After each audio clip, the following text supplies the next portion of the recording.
Alright, I am now recording. Alright. So, we're on the second book. Second book, you guys. Good job, you made it this far. Oh god, I just gotta adjust the lighting, because it's pretty too blinding. I don't want it to blind me. But also, I still need to see. Let's see. Right there. Right there. Will we still be able to read? Let's see. Maybe a little bit this way. Maybe that way. Okay. So yeah. We're here.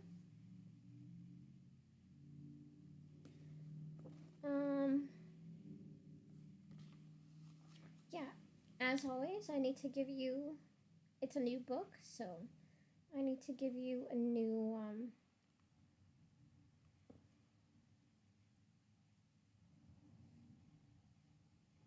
the new title cover.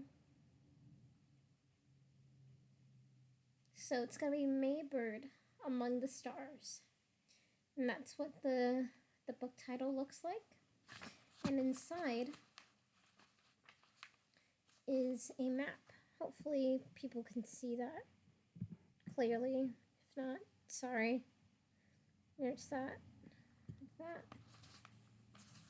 And then it has a map too. Hopefully I can get all of it.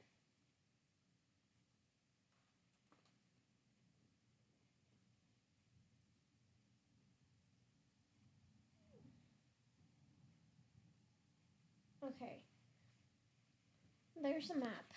So you can always refer to that whenever I say places and stuff like that. Alright.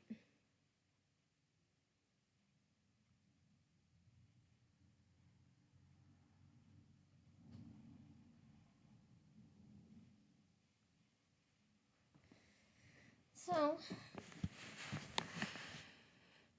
we left off. May and her friends were now headed north toward a train. No, headed north on a train. There we go.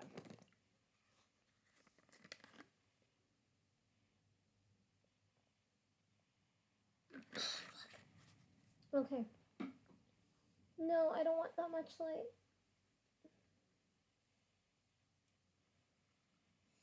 Not that much light.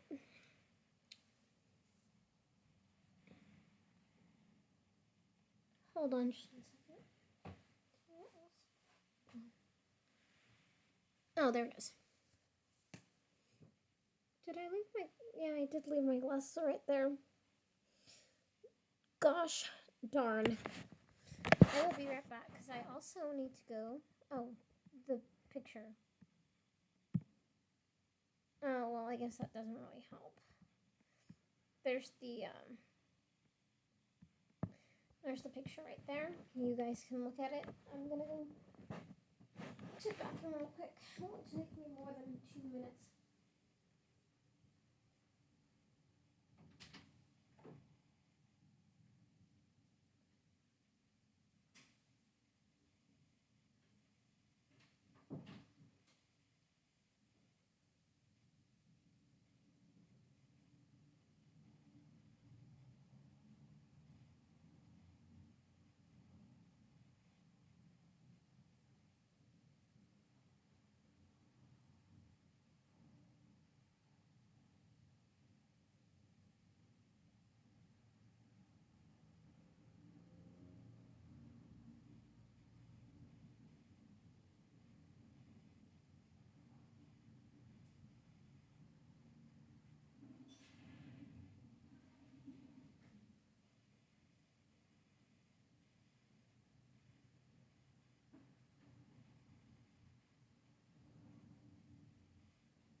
I am back, my beautiful listening boys.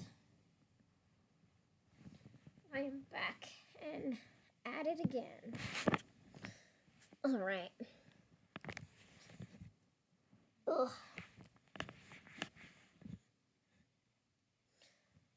I forgot to get my fucking glasses. I need to get my glasses.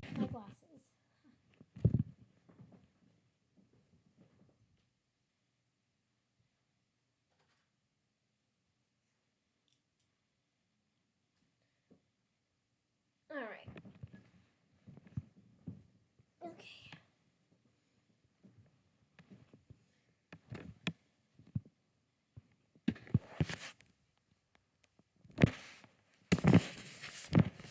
There we are. It's only taking me 6 minutes to actually read the fucking book. We've been recording for that long. Can you believe that? Man. I'm pretty sure not a lot of people are going to watch this. Except for my sweet boyfriend. But... well, where was I going with that again? Oh yeah, but I hope they bear with me. I am the best, aren't I? I'm the best. Best there is. Oh, you were typing something else. Go on.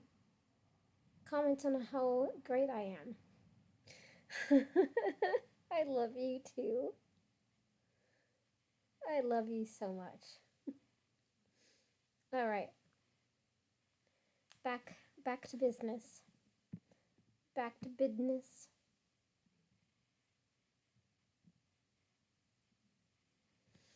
All right. So, we shall begin now, shall we? All right. So, this is book 2, May Bird, Among the Stars, by Jody Lynn Anderson.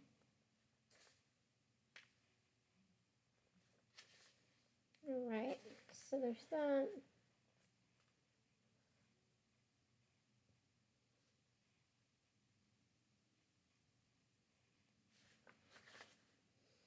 Okay, there's that. All right. So here we have the prologue.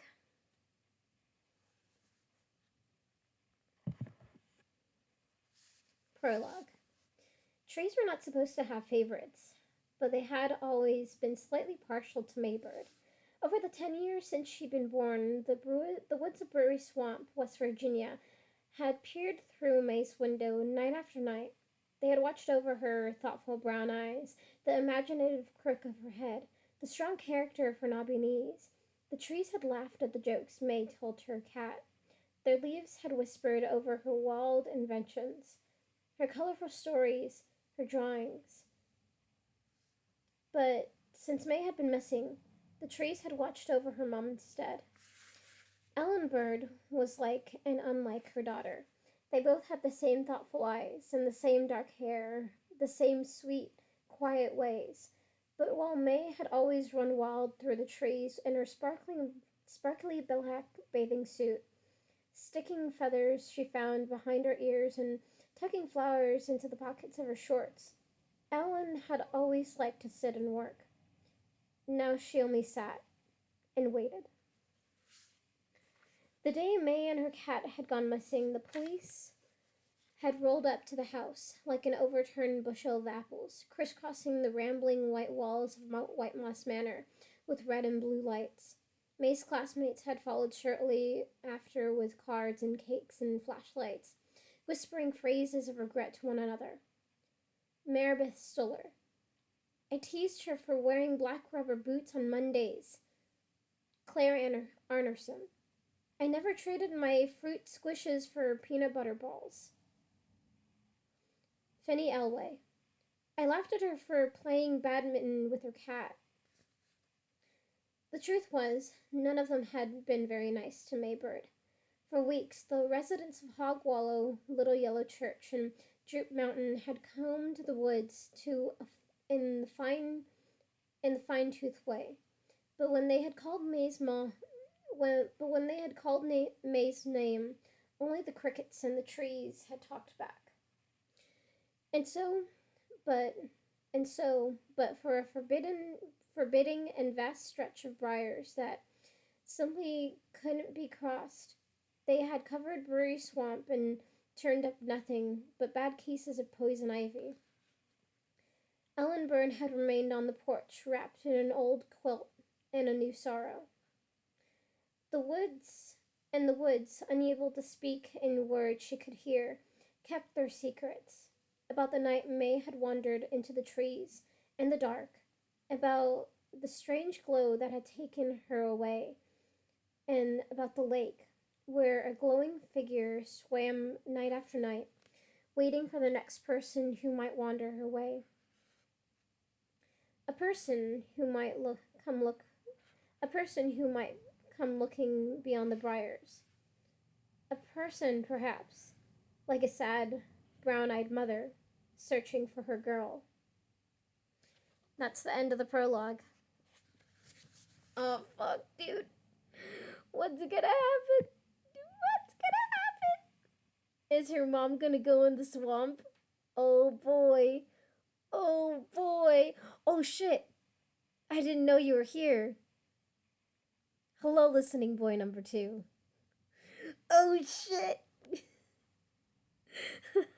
I don't know when you popped on, but I was just reading the prologue and it wasn't very long. Who knows, dude? Who knows?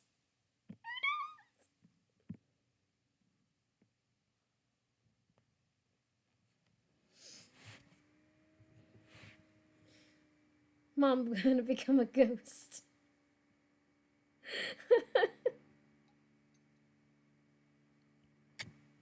Mom is already a ghost. Who knows, man? Ooh. Ooh. Okay. So now we go to part 1. Hold on just a sec. You shouldn't be making this much noise, computer. I'm not using you a lot.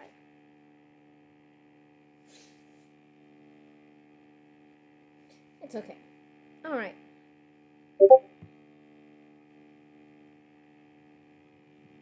Man, it's like I missed the first book. It's okay, buddy. It's okay. I actually read the second book first before I read the first. And then when I read the first book, it just made total sense. And I was like, man, it'll be yes, it will be all of book 1 will be posted tonight. Sometime tonight. But yes, it will be posted. Alright. So, part 1, Across the Hideous Highlands. God, I feel bad for listening boy number 2. Because, like, you barely know what's going on, but it's okay. If you listen to the videos, you'll be fine. You'll be fine, my dude. Maybe you'll be like, oh, fuck. So, okay. Spoiler alert, yes. Somber Kitty gets reunited with May. Alright. Somber Kitty is a badass. Alright. So, it was part 1, Across the Hideous Highlands. Chapter 1. Hold on. I just want to see how much I want to read tonight. Okay. Chapter 1. The world's largest Chapter 1. The world's largest demon toenail and other wonders. On a train hurtling past the Black Sea On a star far above Earth, a hairless cat lifted its nose in the air, sniffed, and let out a tiny howl. Even Summer Kitty didn't know why he did it. Instincts were weird that way. He stared across train car 178 and let out a frustrated sigh. May, sitting at one of the car's windows, appeared to be lost in her own thoughts. Summer Kitty let his chin sink down onto his paws again. May gently twirled the pendant Pumpkin had given her in the city of Ether, one half of a tiny silver coffin that, when placed with its other half, showing the engraving, "Never to be dearly departed." She hardly blinked as she stared at the sight that had appeared on the horizon a few moments before. Far above the vast, dark, oily Dead Sea that May knew held even darker things beneath its surface, dark clouds swirled. Wait, let me say that again because that was a weird way I said that sentence. Far above the vast, dark, oily Dead Sea that May knew held even darker things beneath its surface, dark clouds swirled. Strips of lightning occasionally threaded their way across the sky, seeming to tie it in crooked bows. It looked like the world's worst thunderstorm was going on somewhere across the sea. Despite the distance, the sight fell over May's heart like a shadow. Yeah, despite the distance, the sight fell over May's heart like a shadow. May shivered and reached for Somber Kitty. Only too happy to oblige, the hairless cat, who was considered very cute by some, very ugly by many others, leaped into her lap, placed a paw on each of her shoulders, and licked her cheeks with his sandpapery pink tongue. May scrunched up her face in disgust, but she smiled.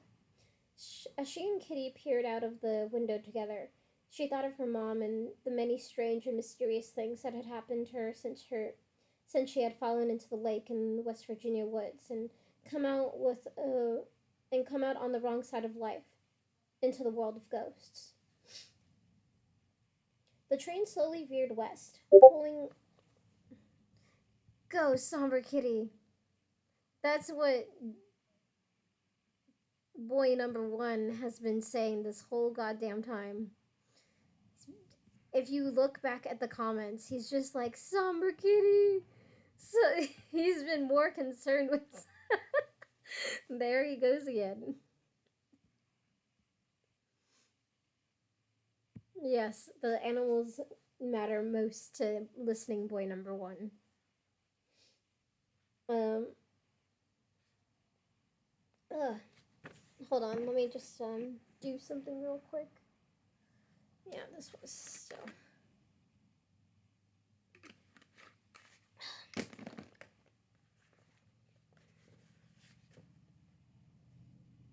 Where was I? Yeah, so much love. A lot of love. All right. Um. Let's see. Where was I? The train slowly veered west, pulling away from the dark, glistening seashore, back into the hideous highlands, blanketed in dusk. In the ever after, it was always dusk, and the stars zipped through the sky as if they were meteors. Decrepit old billboards, like the ones they've been seeing for the last few days, zoomed past. World's largest demon toenail, next exit. Petey's Piranha Shack. Our prices can't be beaten, even if you've been eaten. The hair still there salon. Dreadlocks, shrunken head massages, scalp reattachment available. Discount for the first 100 homesteaders to mention this ad. They'd already passed the world's largest tombstone, the world's longest string of ectoplasm, several billboards promising a good time at the Poltergeist Corral, and several more announcing something called the Carnival at the Edge of the World. Sighing, May stood up and moved forward through the opulent but decayed train car. In the first cabin she came to, Captain Fabio's long. Oh, yes, listening boy number two.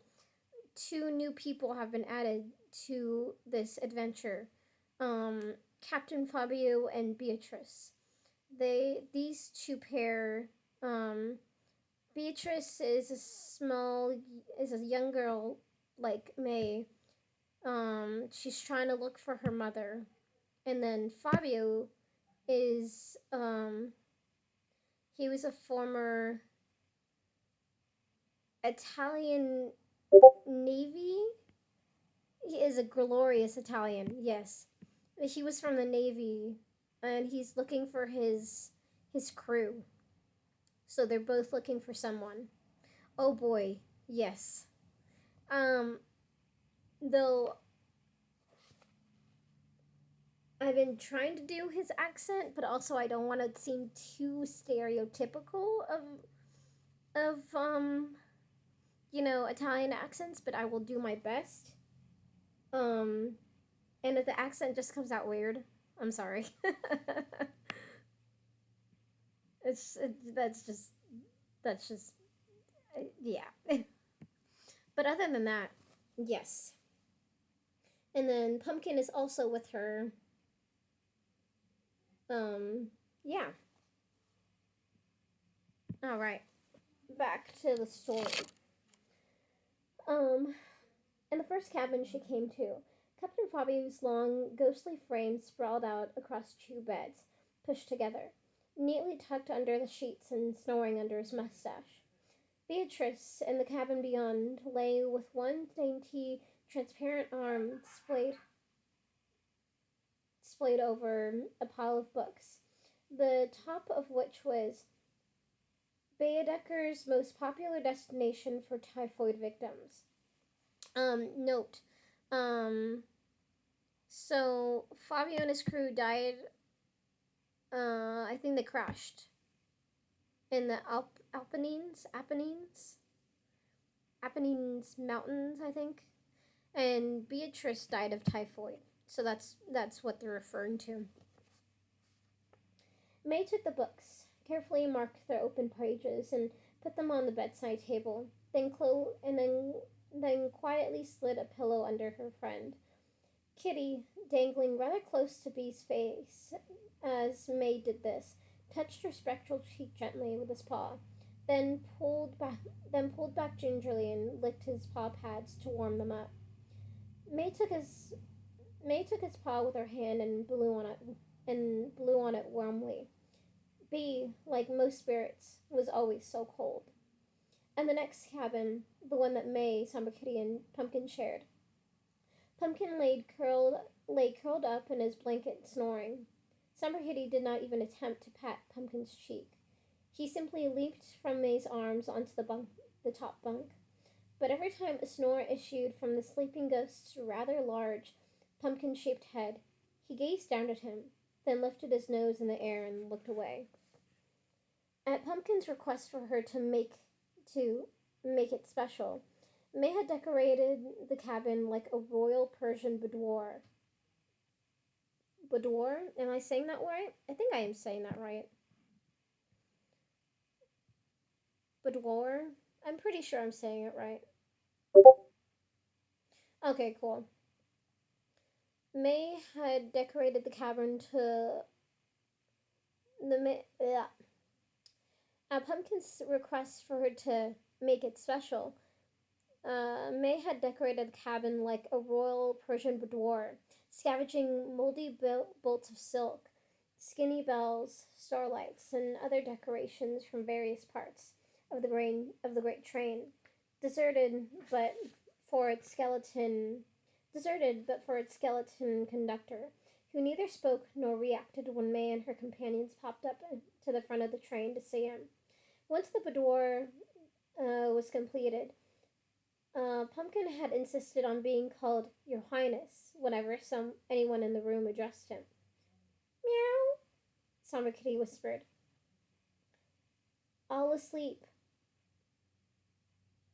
May said, misinterpreting Somber Kitty's question. What he really meant was, are you sure you don't get the sense that someone we love is in danger? At the moment, May didn't sense anything. In fact, she was perfectly content. She had almost forgotten, just then, that she was stranded in the afterlife, on a star a million miles from home. Friends she had realized could free, friends she realized could make you do that. Forget the things that worried you the most. May had only just learned this. Before the ever after, her only friends had been cats. uh,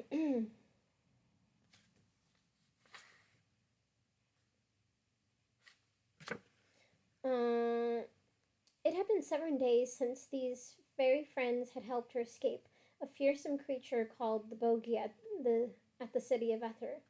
Since then, May had planned 27 escape routes from the train in case it was stopped by their enemies. She had installed booby traps at the caboose of the train, as well as in the dining car, involving string, empty Slurpee soda cans, and some ectoplasm she'd found in the bathroom. She'd even made scarecrows of herself,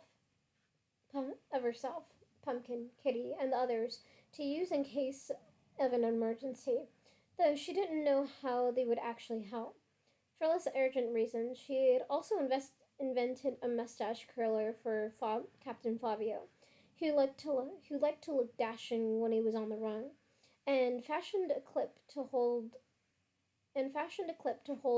book pages down for Beatrice as she read. For whatever reason, the bogey was leaving May and her friends alone. He had to know exactly where they were. He had to see them leap onto the train. He had his. I think it's like their water. Like,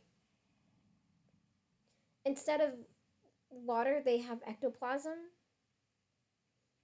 So, remember how in the book it was describing the rain and it was just drops of all of the above. Nah, it's not blood or puke or anything like that. It's kind of like what they have for water. I'd believe it. No, it's water.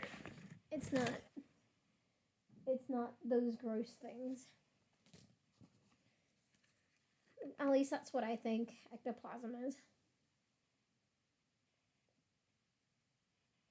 Huh.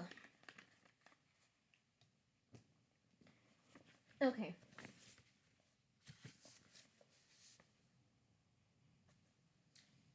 Uh, he had to know exactly where they were. He had seen them leap onto the train, and it was a non-stop train straight to the north edge of the realm. May wondered if the bogey had died when he'd been trampled by all those Egyptians outside Uther, but B had patiently reminded her that he had been dead in the that he had been dead. Ugh. But B is short for Beatrice in this book. So if I say B a lot, it's either Arista's bees or Beatrice.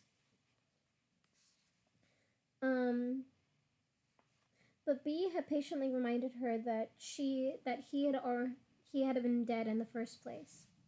May peered out of her window. No, May peered out her window into the distance again, as if she might see the object of these spheres climbing up the sides of the train at any moment. Up ahead, the mountains of the far north were visible, just barely, tiny points rising from the horizon, enshrouded in a haze. The hideous highlands stretched endlessly between them, a vast wasteland of ancient roadside curiosities. Once B had explained, the North Train route had been wildly popular among spirits all over the realm, and had been populated with all manner of frontier towns and attractions. But for the past couple hundred years, it had declined to the point of extinction, until almost every train was empty and most of the attractions had shut down, fallen apart, and begun to disintegrate. May sighed, then climbed onto the bunk beside Kitty to make her bed. but she quickly shrank back. A large manila envelope floated just an inch above the mattress, addressed May Ellen Bird, Car 178, the North Train, the Ever After. May looked around, hopped off her bunk, checked the outside hallway, left and right, then climbed back into the bed and gazed at Somber Kitty. She blinked at her drowsily, his eyes green, lazy slits. If he had seen anyone deliver the strange package, he wasn't talking. May touched the corner of the envelope with her pinky, pulled it toward herself, and turned it over. She gasped. A familiar...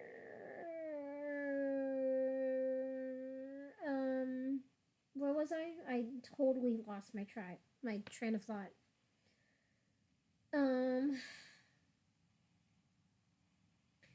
She gasped. Oh, sorry, you guys. Yeah, she gasped. The stamp on the back was familiar. With her pinky, she traced the insignia of leaves shrouding a mysterious face. The only distinct feature visible was a pair of eyes, and they stared at May with a look that was both inviting and sly, enticing and perhaps dangerous. It was the same swamp that had been on the letter she'd received back in Brewery Swamp, inviting her to the lake. The stamp of the Lady of the North Farm. Or the stamp of the Lady of North Farm. After a moment's consideration, May tugged the envelope open. A blinding light flew into her face and made her throw her hands in front of her eyes, shutting them tight on the back of her eyelids. To her shock,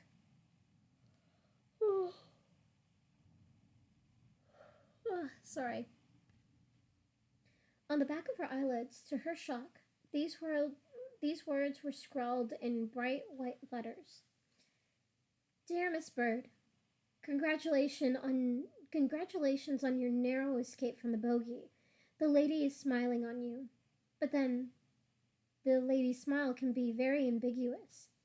We look forward to your arrival. The lady has something she wants to ask of you. We understand that you have something to ask of her, too. In case you are wondering, she has it in her power to grant whatever you wish. May's heart skipped a beat. May's heart skipped along a little faster. She thought immediately of home, its shaggy green lawn and the wayward line of White Moss Manor's roof, the sagging porch, the shady woods. Wouldn't those things be a welcome sight? She pictured herself running up the stairs, through the front door, into the arms of her mom. We're sending you 2 fresh-baked northern cookies and 2 bottles of grade A North Farm milk. They'll keep you from getting hungry or thirsty as long as you stay in the Ever After. You and your cat will need to consume them quickly. Do not beat around the bush. May blinked her eyes open and looked into the pouch.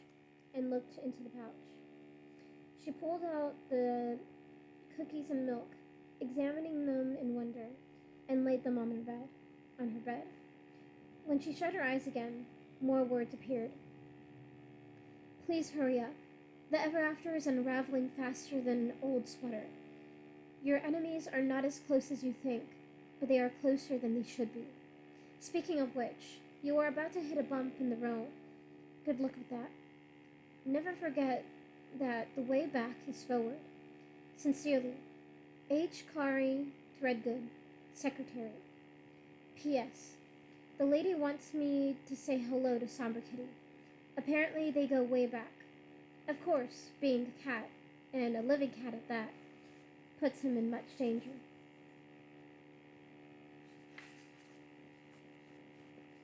The letters on the back of her eyelids flickered out. When May opened her eyes, the envelope, too, was gone. She looked at Kitty, then at the milk and cookie, then at the cookies and milk, then back at Kitty.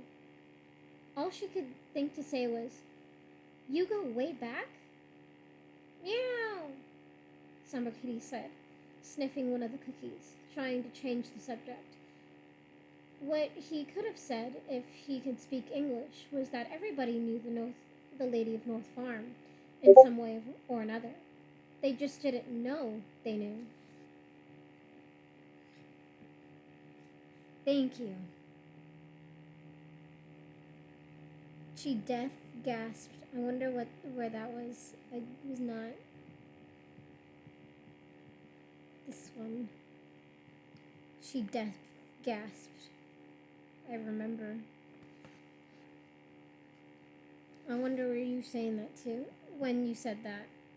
It's okay though, I can imagine what point at the book you said that. Alright. Uh, the lady was, in fact, woven into the very fabric of the universe. You couldn't miss her. But then, people were generally very foolish about these things. They didn't believe in the existence of ghosts, for instance.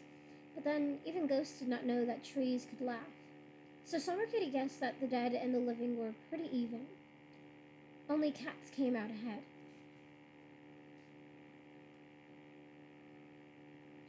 It was a telegram. They have booths in all the major cities, Bee explained, running her fingers along her long blonde curls to make sure each hair was in place. She folded her hands in her lap. You think it and then you send it. I tried to send one to my mother, she said, frowning. But you have to have an exact address. Bee and the others, gathered in the dining car, had listened with concerns as May shared the contents of her strange letter. A bump in the road, Captain Fabio swirled his mustache. What means this? Sorry, I'm not. Like the accent. What means this? If I do it, I'm gonna do like a slight Russian accent, and I don't want to do that. Man, I feel like accents are pretty hard if you really try to do them. Hold on, I gotta just. Oh, God.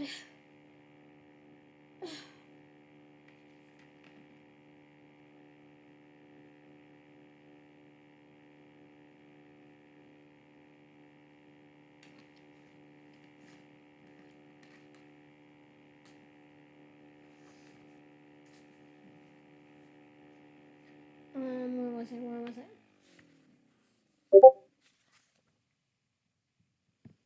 Oh, I am sort of all good. I mean, I wish my back wasn't hunched over, but like, other than that, I'm fine. Should go to a chiropractor, get my all my bones cracked. Back broke. Yes, I want to get back broke. Yeah, I want a back broke machine. Yeah, I want to hire someone to just break my back. That'd be nice. Actually, I'm gonna adjust myself because, yeah. Okay, there we go. Oh, all right. Where was I?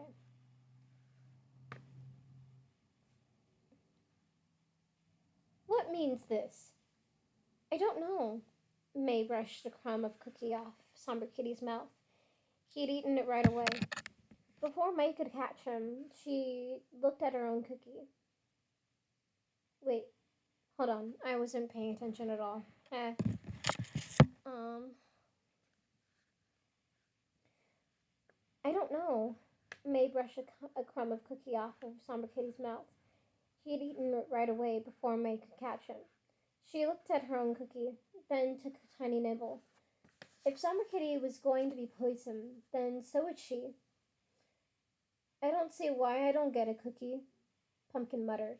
He narrowed his eyes at Kitty, but that only made him look like he needed glasses. Summer Kitty licked the crumbs out of his whiskers extra loudly for Pumpkin's benefit, and gazed out the window insouciantly. Hold on. I'm gonna, I think that's how you pronounce it. Insouciant.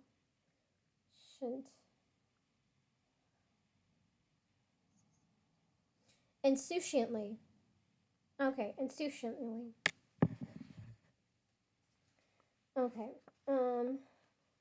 And gazed out the window insouciantly.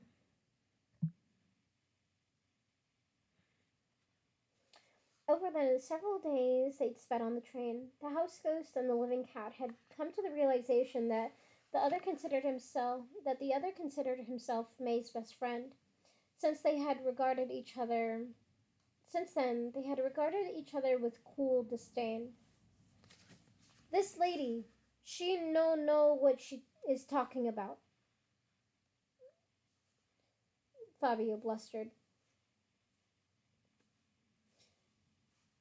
May shrugged. It seemed the lady knew a whole lot more than May wished she did. She knew May was in the one.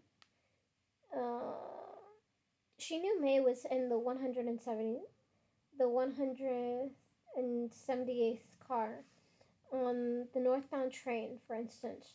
She had known when May and Pumpkin were in the catacomb cliffs by the Dead Sea. She had known the woods of Berry Swamp. Bee's forehead wrinkled with concern. I'm sorry, May. But I don't like the sound of it. The lady's smile is ambiguous and all that. May crossed her arms. There was no question that the lady was questionable. But she says she'll grant me what I desire, May murmured. It was the one line of the telegram that stood out like a flashing sign in her mind. More than the ambiguous smile or even the danger, what she desired more than anything was to see her mom again. Bee reached across the table and patted her hand, making May's skin tingle at the touch of her cold, ghostly fingers. She wore a look that was both encouraging and unutterably sad. Beatrice Heathcliff Longfellow had a permanent sadness about her that made its way even into her smiles. I know, May, but everything I can find on the lady says she's surrounded by danger. Look here. Not May. Bee shuffled through the books, opened to various pages, strewn across the table in front of her, and pointed to a passage. Lady of North Farm. Location: the frigid wilds of the far north. Known for acts of great kindness, acts of similarly tremendous nastiness, excellent sewing skills, keeping trespassers captive for all eternity, associating with beings of light. Holophoto. None. None of the holotograph to what the fuck? Holotoca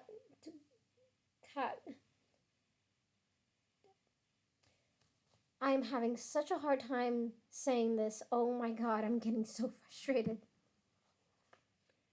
Holotog. Oh my fucking god. Oh my god, I'm getting so mad. Hollow tographers. Okay. I am getting so mad. My face is actually getting fucking hot. Oh my god. Holotog. Oh my fucking god. Are you fucking kidding me? Are you fucking kidding me? Holotographers. Okay, there we go. Oh my fucking god. They put it, I think what got me is that they put it like this. holotographers, and I was trying. They put it like this, and I was just saying hollow, and then I was trying to say the last one as a single thing. I'm sorry, I'm really mad right now. I wish they could have just said holotographers. That's much easy.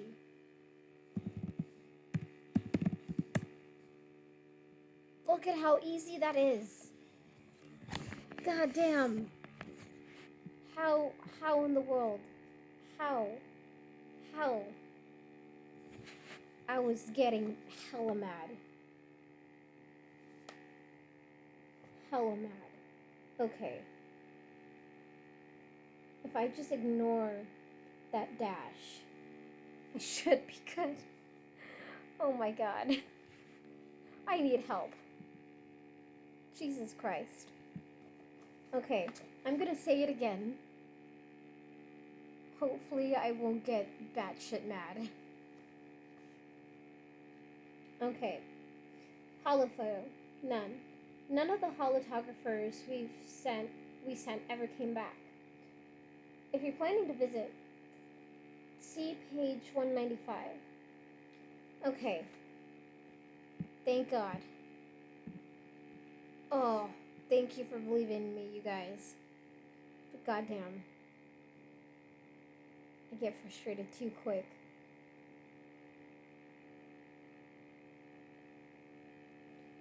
Oof. Okay. Even my hands are warm now. Okay. Let me just take a drink of,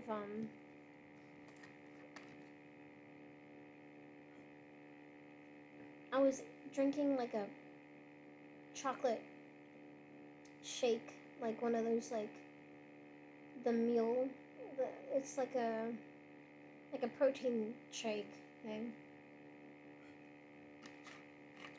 Because I ate early, and I know I'm gonna be a little hungry, later. Protein. Yeah. Gotta have that good protein.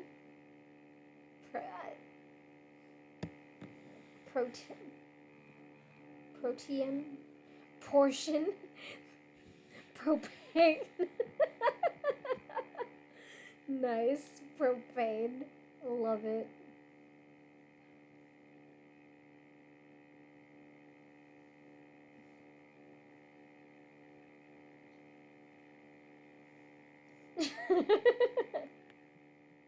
Nice.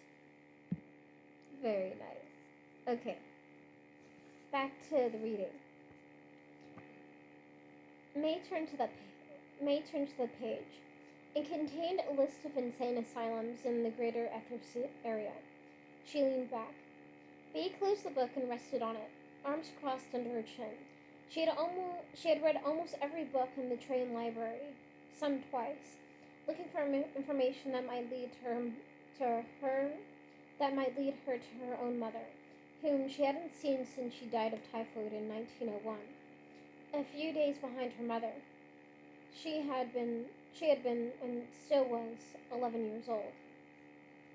May noticed deep circles around Bea's eyes, and for a moment it seemed her ghostly glow had gotten a little dim. Well, I don't think I have a chance, May ventured. I did everything to avoid the lady before, and look, here we are, on a train headed straight for her. I don't think it's a coincidence. They were just throttling past a neon-lit, world's most rotten hot dog stand, but May was staring past it, thinking of the long journey that had brought her here, her failed attempt to find the way home without the lady's help. No choice, no coincidence. Pa, we take this train out on purpose.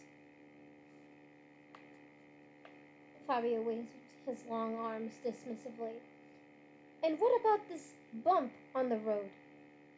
Fabio looked out the window. I see no bump. Pumpkin let out a loud sigh. Bump in the road is an expression. He was wearing a toga he'd found in an abandoned suitcase, tied with a curtain tie. He flounced one tassel around dramatically as he walked, smiling haughtily at Kitty from the corner of his eye. It doesn't mean a real bump. It means bump. Meow! Summer Kitty, hissing, bounced up against one of the closed windows, then landed on all fours. Pumpkin flew across the table under a cascade of cards. Beatrice and May hurtled off of their bench onto the ground. Fabio tumbled flat against the wall behind him. Screech!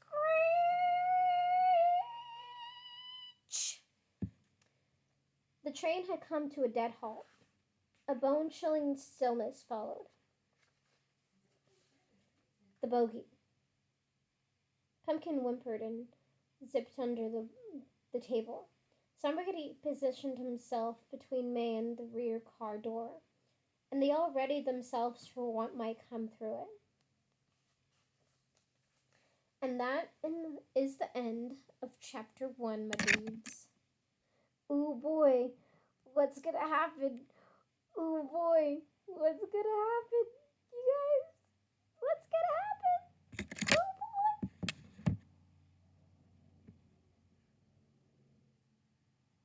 Oh shit. I know. Oh shit, dude. What's gonna happen? I don't know. I'm only reading this series for the third time now. Ooh boy.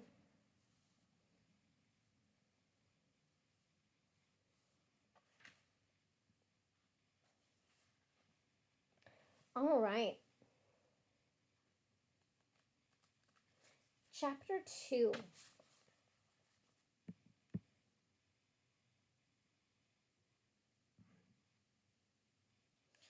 Hold on just 1 second. I want to check something out real quick.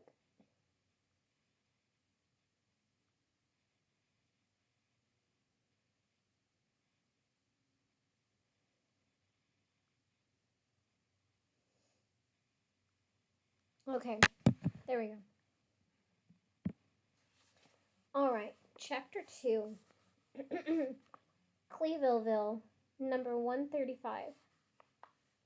Curled in the corner of the car, they all waited to see what would happen next. Several minutes passed. Finally crouching, May reached for her death shroud, which lay on a seat nearby.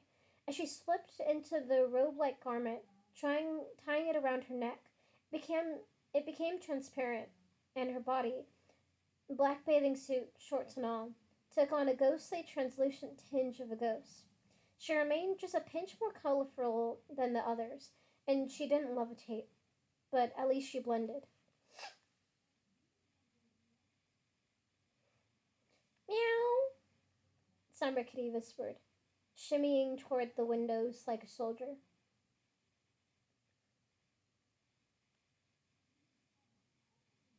I'm sorry, I got lost in thought. Don't mind me, I'm just doing my thing. Yeah, you are. Yes, I am.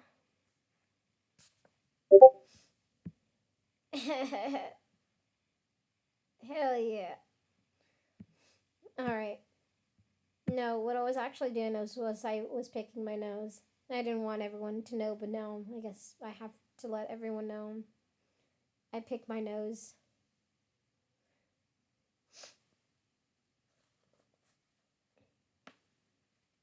Oh yeah. It's hot.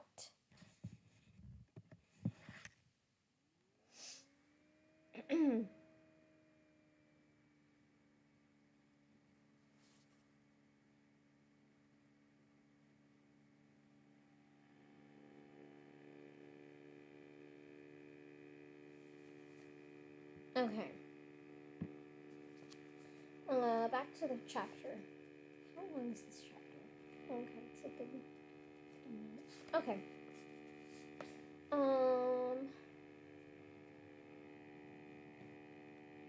Summer Kitty whispered, shimmying toward the windows like a soldier. Clearly, the curiosity was killing him. No, Kitty! May crawled forward and pulled him back by the scruff of the neck. Cats, in fact, animals in general, had been banished from the Ever After long ago because the Bogey's black dogs were scared of them. Living people had been banished too. In her shroud, May was safe, but Summer Kitty wasn't. Sit, she whispered sternly. Summer Kitty lay down, restless as a tiger. May inched her face up to the glass. Outside, crooked rooftops rose above a high stone wall. It's a town, she whispered. She pressed her nose against the glass and looked down the side of the train in either direction. There's nobody there.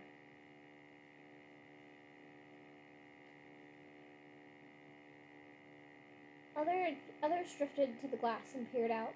Summer Kitty leaped onto a chair and placed his paws against the window pane. A stone arch hung above an opening in the wall, just to the left, proclaiming the town to be Everville, TEA. Pardon our dust. Coming soon. Cleevilleville number 135. Coming attractions. Crawlmart, Charbucks, Skullbuster Video.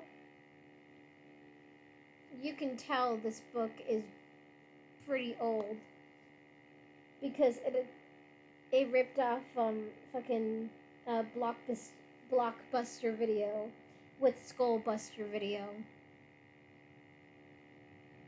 It doesn't have any Skull Flicks or anything like that, but it does have Walmart and Starbucks. I think that's funny. What's Blockbuster?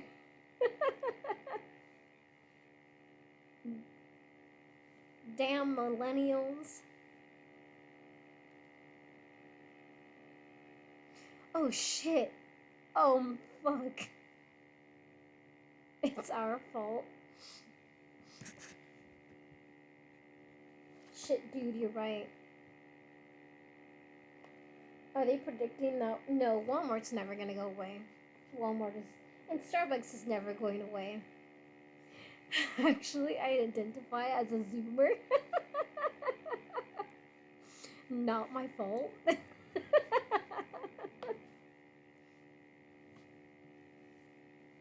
It's everyone's fault.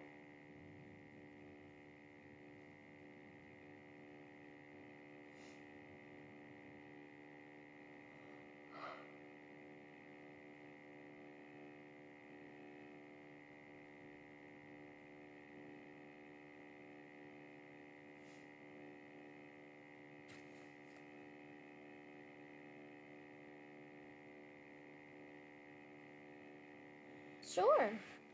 I don't mind that. I think I'm gonna maybe just do this chapter, but I don't know how I'll be feeling. Like, if I'm gonna be feeling good or not for another chapter. I think this will be my last chapter. Yeah, and then, yeah, we can listen to you read. Alright. It has like, I think,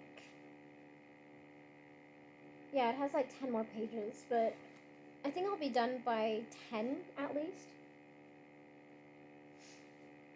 So hopefully you're not, if you read The Hobbit, you're not too tired. Alright, where was I? Pardon our dust. Coming soon. Cleevilleville number 135. Coming attractions. Crawlmart. Charbucks. Skullbuster Video. Crawlmart? May whispered. They have all the shelves at floor level for spirits who have been delimbed, Beatrice exclaimed. They're very popular. Fabio floated down to the aisle and reappeared a moment later with his Fabio scarecrow. In a flash, he'd opened the window and shoved it out. It went flopping into the air and landed on the side beside the train. Everyone looked at him quizzically.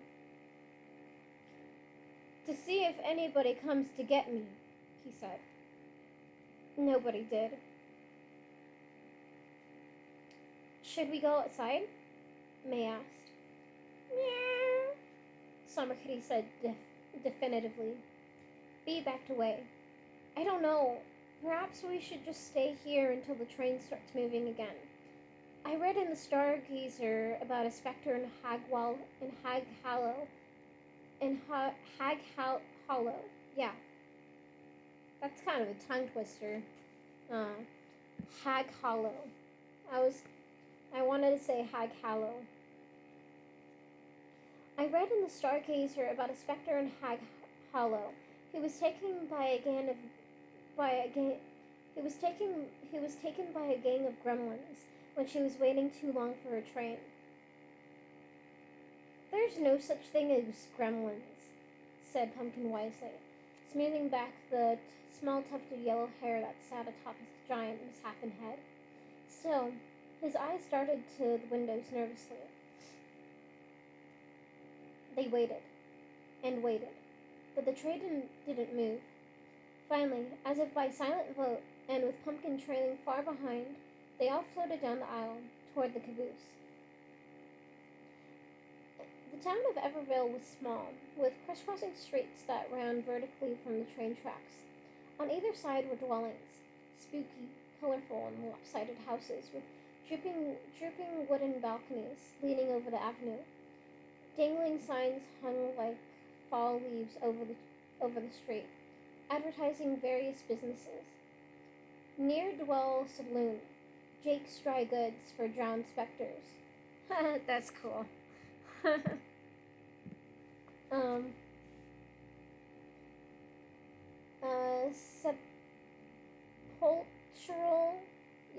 Sepulchral Salon and Day Spa. Filmy, glowing tumbleweeds blew up and down the roads. It looked like an average ghost town, if May had had to guess what an average ghost town would look like. But something had gone very wrong in Everville. The buildings were empty. The streets were completely deserted. The doors to every building hung open, as if every single soul had to leave in a hurry. Things were strewn across the streets. Cowboy hats, shackles, newspapers, books, toys. 2 guns had been dropped in the street, about 20 paces away from each other, as if they had been poised for a duel. A gaggle of hangman's nooses hung in the town square, swinging empty and forlorn, as if they had just been vacated. And there was something worse. A shadow hung overhead like a dark, wet sock. It was heavy and heartless. Unlike the rest of Ever After, which glowed with an eerie green light, Everville sat bathed in an absence of glow. May remembered the stormy skies she had seen from the train. She kept walking. They kept walking.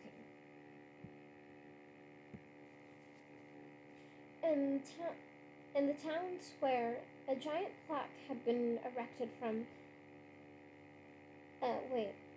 In the town square, a giant plaque had been erected in front of the Everville Town Hall. In glowing, glinting red letters, it read, "Remember, Beau Cleaville is watching you." A pair of red, glowing eyes lay emblazoned beneath the words. Pumpkin nibbled at his fingers and looked around at the empty buildings. May walked up to it slowly, reaching out to touch the letters. Within an inch of their surface, her fingers began to tingle, and she yanked them away. Few spirits had ever seen evil Beau Cleaville, but according to all reports, he made the bogey look like a cupcake. And over the years, he had gained power, buying up and stealing prime real estate assembled a horde of ghouls and goblins to haul off innocent spirits to his fortress in the northeast. Build an, build an undersea lair called South Place. He was the one who had sent the bogey to catch any living people, or live ones, hiding in the realm, and suck them into nothingness through his horrible fingers.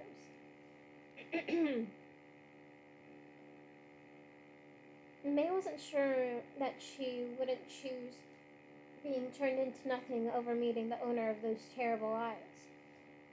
But the Book of the Dead said she would meet him. Would. And then some. I hear Beau Cleaville is part vampire, Flavia whispered fretfully. I've read that every time you hear a bell ring, Beau Cleaville has locked another spirit into his fortress dungeons, Bee said. She straightened the silky blue ribbon, a little frayed around the edges, that cinched the waist of her dress. And he rides a giant bat. May cast a fearful gaze at Beatrice. Didn't he banish all the animals? Beatrice wrinkled her finger.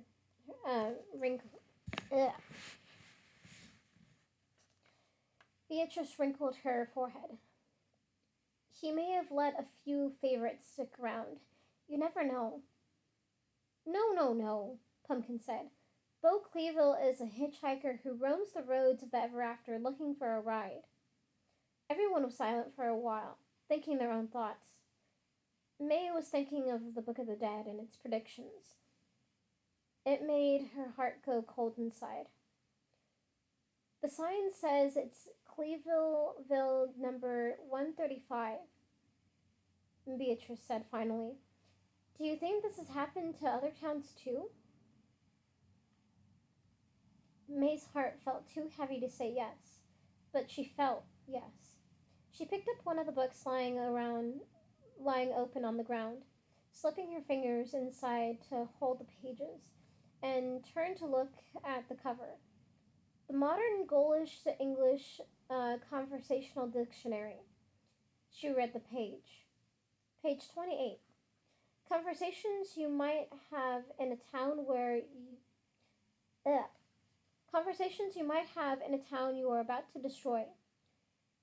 Keo-ja, what are you up to?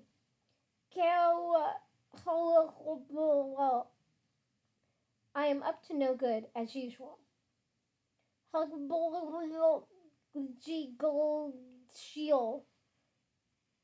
Let's go pillage that village. I heard like why the long face?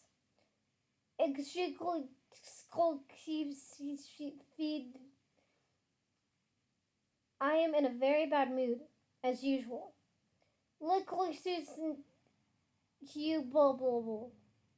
Can you please tell me where the bathroom is?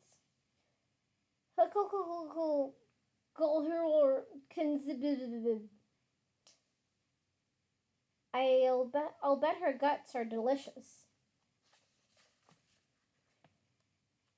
May's throat grew tight as she read on. Popopo and dishui. Let's eat her. Guts.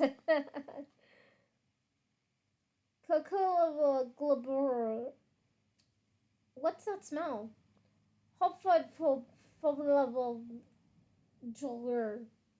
It's my armpits. They smell fabulous, huh? I'm trying my best. Mom guts. Rearranging Bob's guts. Oh my god. Oh my god. Jesus. I thought that for a second when it said, I'll bet her guts are delicious. And I'm like thinking dirty thoughts. But it was only for like a brief second. Jesus Christ, you guys. Alright.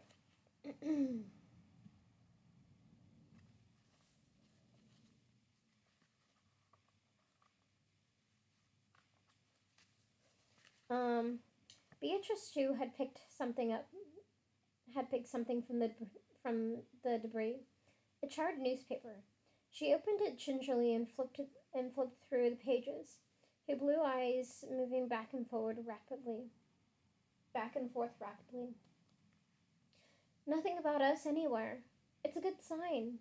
She looked hopefully at May.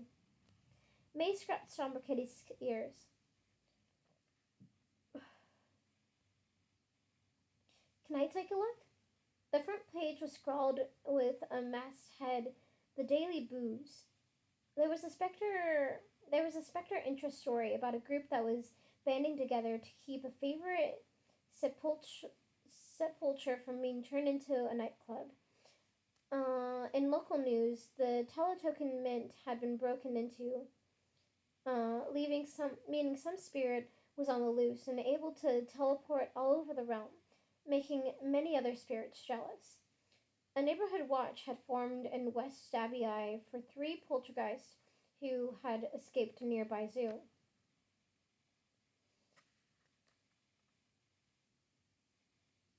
"I speak poltergeist, you know," Pumpkin said. "That's nice, Pumpkin," Beatrice said, taking the Gaulish to English dictionary from May and tucking it into her bag. "No, really, I do."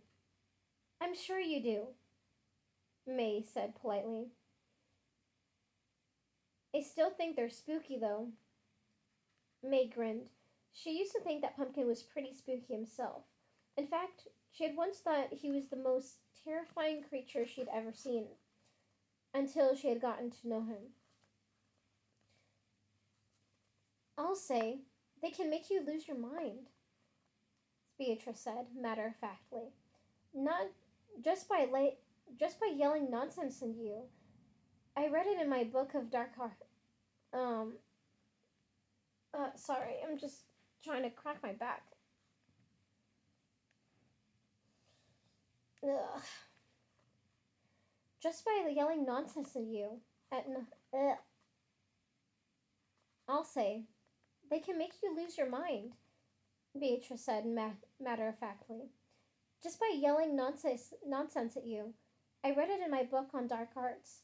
You have to cover your ears to keep from going insane.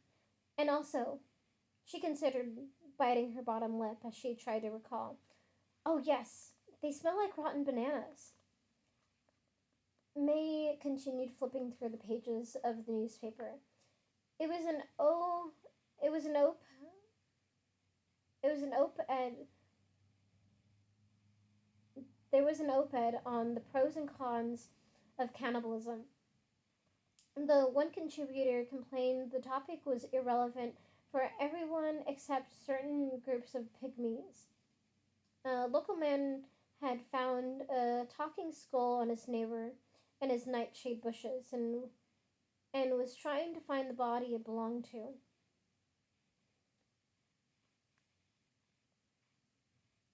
Wait, hold on.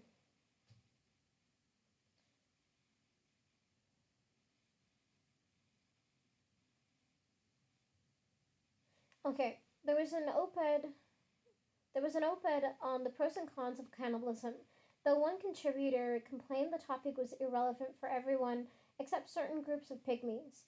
A local man had found a talking skull in his nightshade bushes and was trying to find the body it belonged to. Of their escape from Ether, there was no evidence but for a small blurb on page 27 that read, "Living cat, sacred deity spotted in Ether."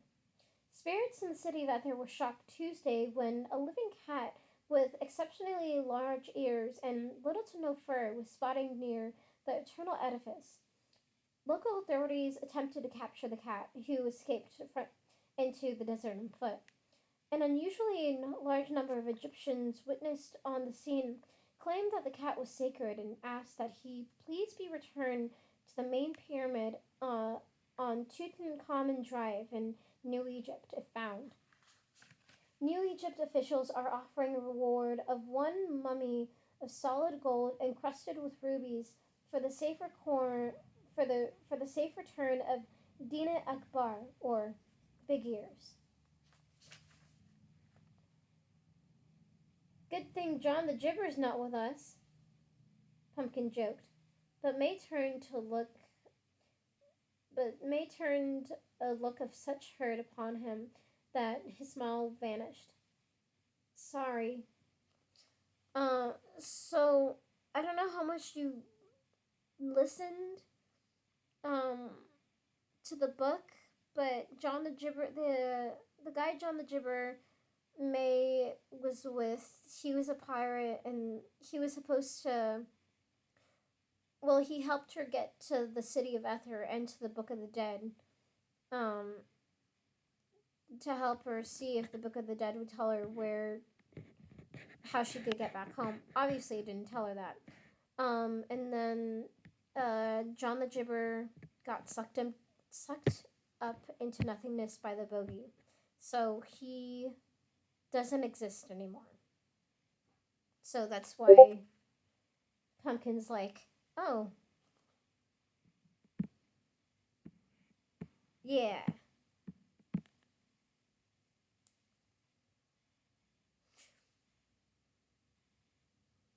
Oh, yeah, yeah, he did betray them.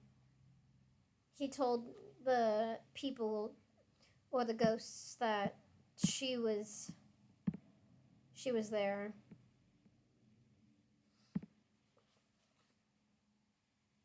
Um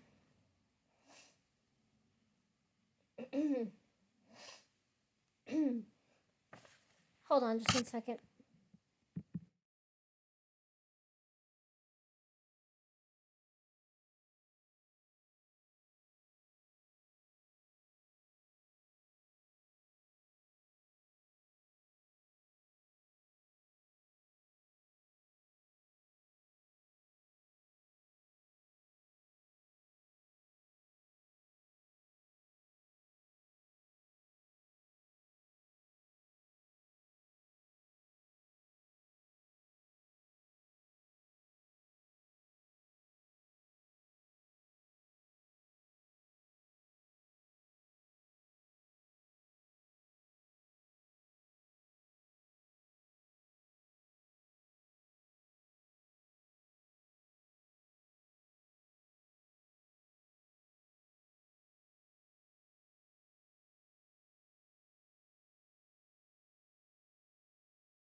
There we go.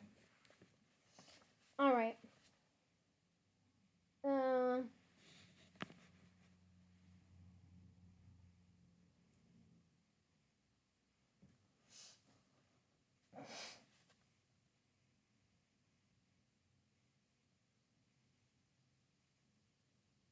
Sorry. Now I'm picking my nose again.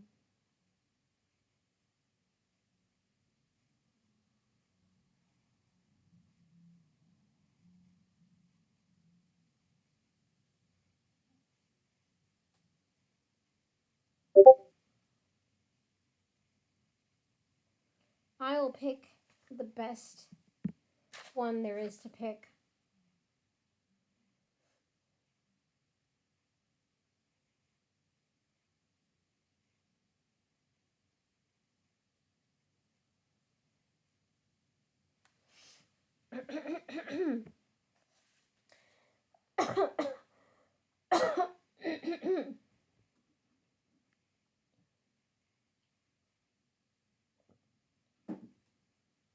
Okay.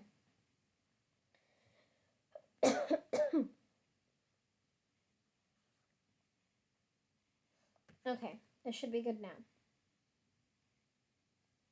Judging by the way their former traveling companion, John the Gibber, had Yep, there we go. Um, Judging by the way their former traveling companion, John the Gibber, had betrayed them at the Eternal Edifice, there was no doubt that he would have traded any one of them for a mummy. Still, um, there was no doubt that he would have traded any one of them for a mummy in a heartbeat. Still, May shuddered at the memory of watching his soul disappear into the bogey's horrible sucking fingers. Nonplussed, Um,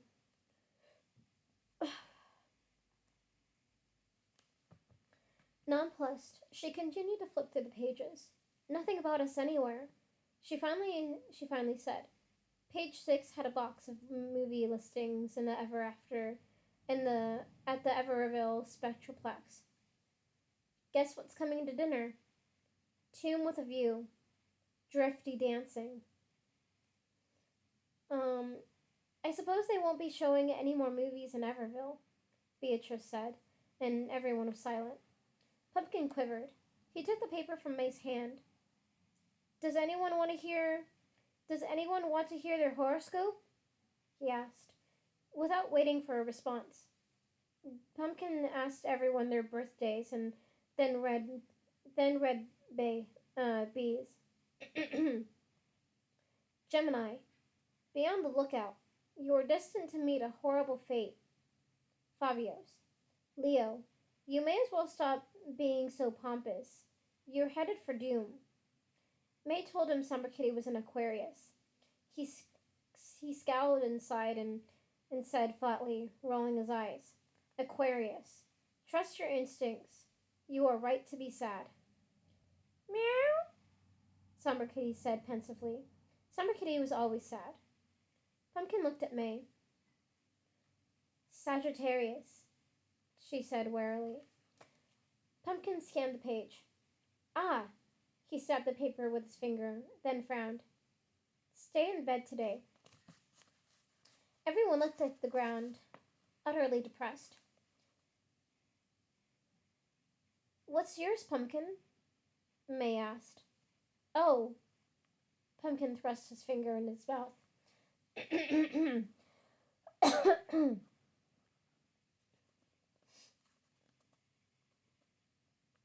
uh, sorry, I just got like a frog in my throat all of a sudden. Oh. Pumpkin thrust his finger into his mouth and blushed. I don't have one. He looked so crestfallen, even Summer Kitty looked sympathetic. Unlike Bee and Fabio, who were specters, Pumpkin was only a ghost, and that had meant he had never been born.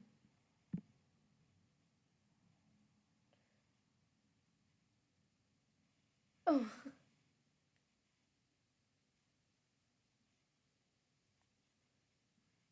Get that rock out?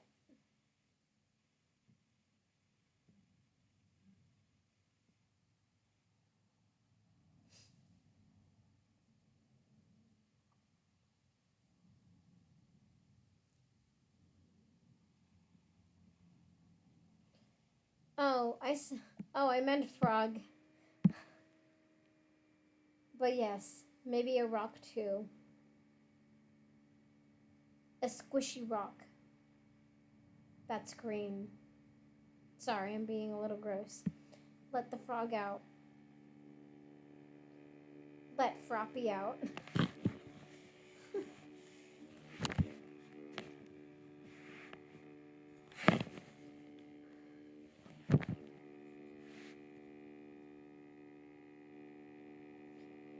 Keep her in.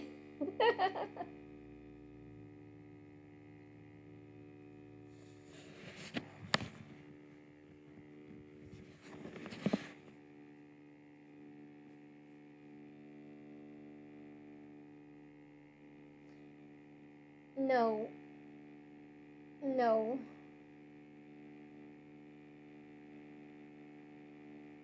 Babe, why would you heart that comment? Why would you heart eyes that comment? That's disgusting.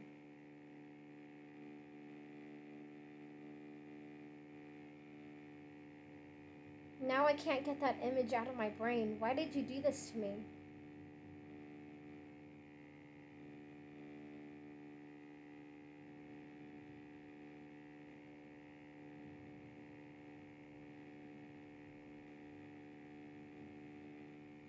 No.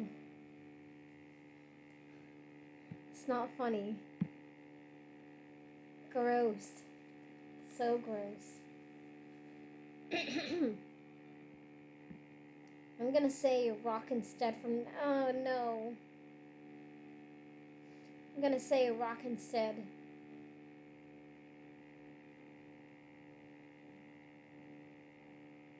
No more talks of frogs in this Discord server. No, no, no.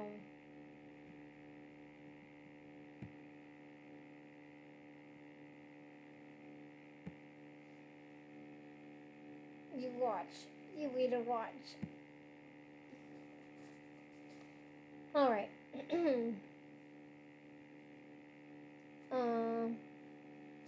He looked so crestfallen. Even Somber Kitty looked sympathetic. Unlike B, actually. Oh, God. Mommy. There we go. I have adjusted again. Okay. Unlike Bee and Fabio, who were specters, Pumpkin was only a ghost, and that meant he had never been born. "Is all superstition," Fabio said stiffly, thrusting his chin in the air. After a moment, he added with a sniff, "I am no pompous. I am the picture of modesty." His eyes traveled to Beatrice, and he dropped the rest of his words. She was twisting the long locks of her hair thoughtfully. "What are we gonna do, May? Without a train, North Farm must be thousands of miles away." "I don't know." May thought better of her reply and added, "But we'll figure it out. I'm sure if we just think it through," Bea added gently, still running her fingers through her curls. She looked at Captain Fabio uncertainly.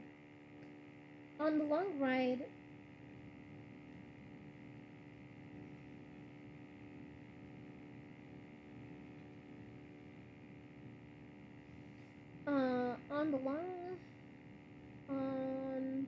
on a long train ride, Bea and Fabio had shared tales of their many travels, including the day they'd found each other. Beatrice had happened upon him sitting in a cobblestone alleyway in Fiery Fork. Fiery or Fury? Okay, help me, you guys. I think it's Fury, but I think it might be Fiery.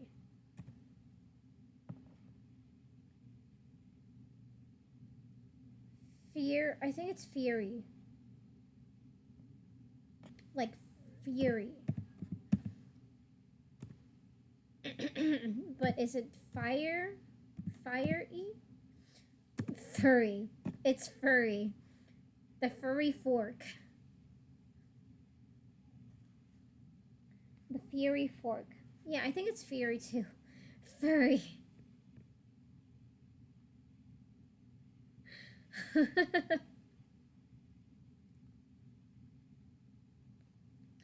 The Fiery Furry Fork. Alright. I think we've decided on Fury. Beatrice had happened upon him sitting on a cobblestone alleyway in Fury Fork, newly deceased, crying into his collar over the loss of his men in the Alps. Young Bee, who had been dead for many long years by then, took him under her wing, revealing her own search for her mother, and suggesting that they find their loved ones together. They had covered the entire southern half of the realm, from city to town to cemetery, before they had encountered May and Pumpkin and landed on the train headed north.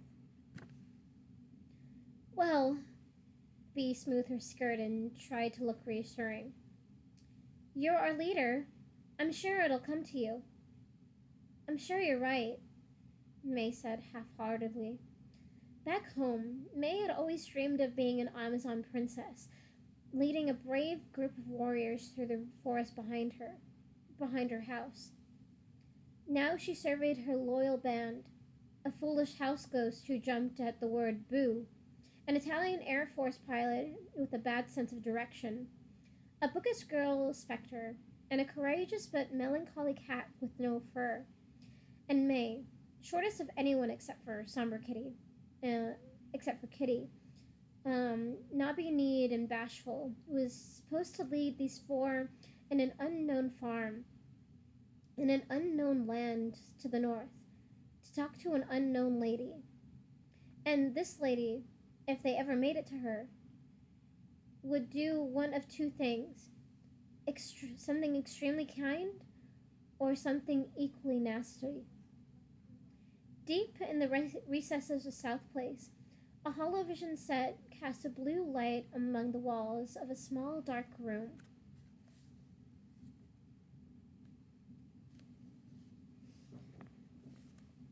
Uh, on the green, on the screen, on the screen, a blob of a ghost wearing a moth-eaten suit addressed the camera. And another celebrity news, this Wednesday, several eyewitnesses saw the Ever After's most fearsome henchman, the Bogey, floating across the desert, flat as a pancake and without any pants. Many question whether this had anything to do with the mysterious occurrences at the Eternal Edifice on Tuesday. Others wonder if the Bogey isn't wearing his pants. Who is?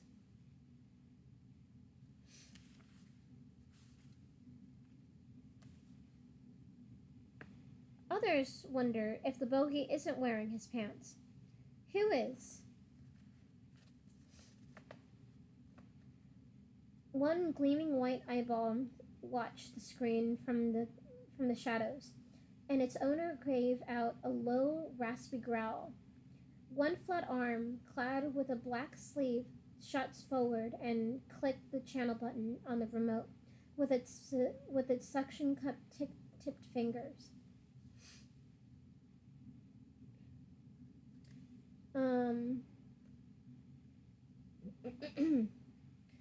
A letter lay on a nearby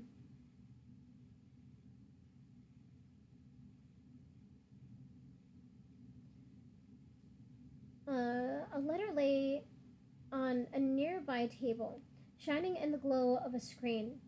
The deadly fingers laid down the remote and drummed on the paper. B.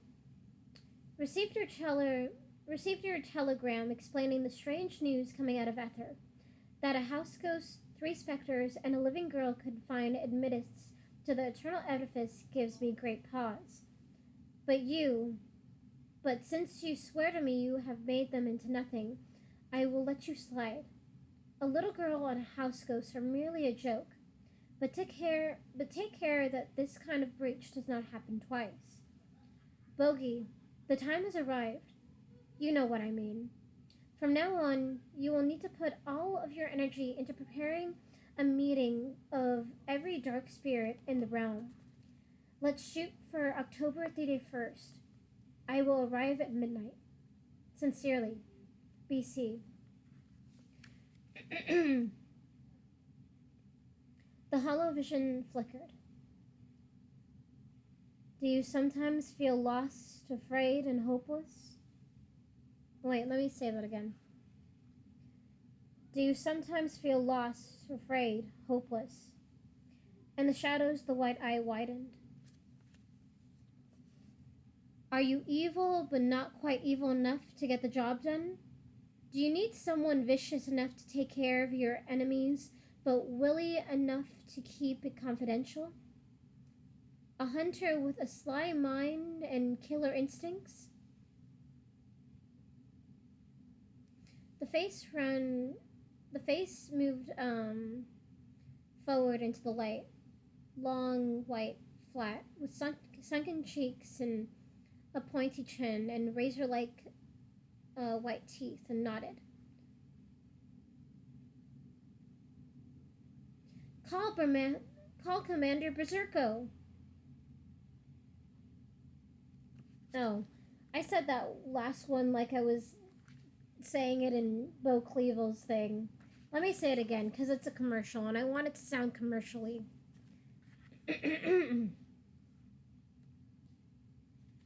Because that wasn't commercial enough.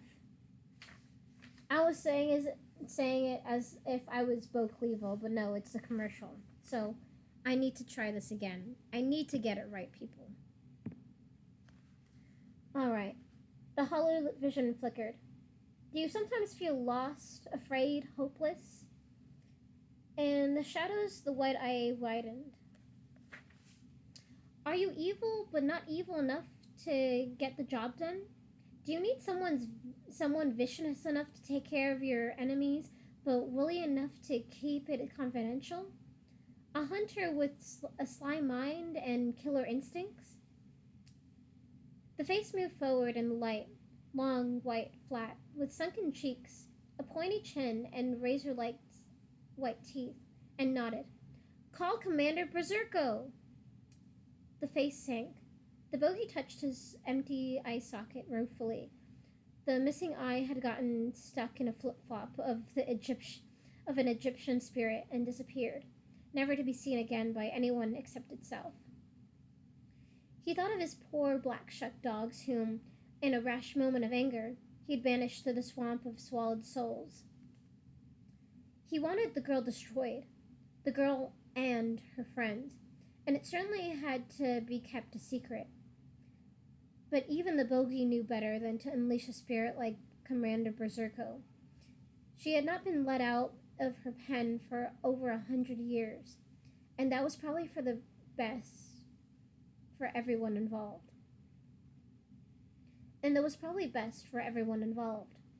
Still, the bogey's white eyeball gleamed with a thought. There was another option. He reached for the scolophone. For a moment he hesitated, his suction cup-tipped fingers poised over the teeth. And then he began to tap the teeth with his fingers, dialing someone, a group of someones. He would surely take care of the girl. He called the wild hunters. That night, May and the others camped far from the town in case whoever had taken the residents of Everville returned. They used the classified section of the newspaper to build their fire. Because of this, they missed a few things that might have been of some interest to them. They had not seen the ad for Fast Forward Motion Potion, for example, nor had they scanned the lonely spirits listed in the personals section. Is it Yoo-hoo? Lost soul seeking same. They also missed the announcement for the gathering of a group called Starred. Spirits totally against realm domination. At an undisclosed location due to south of the scraps. Oh, wait, let me say that again. Let me read that again, They also missed the announcement for the gathering of a group called Starred. Spirits totally against realm domination at an undisclosed location due south of the Scrap Mountains. The truth was, May and her friends were too concerned with their immediate futures to notice. Tomorrow, they decided after talking long into the night, they would head north, back into the emptiness of the hideous highlands. And that is the end of chapter 2. That is the end of chapter 2. Thank you for listening. I'm going to stop recording.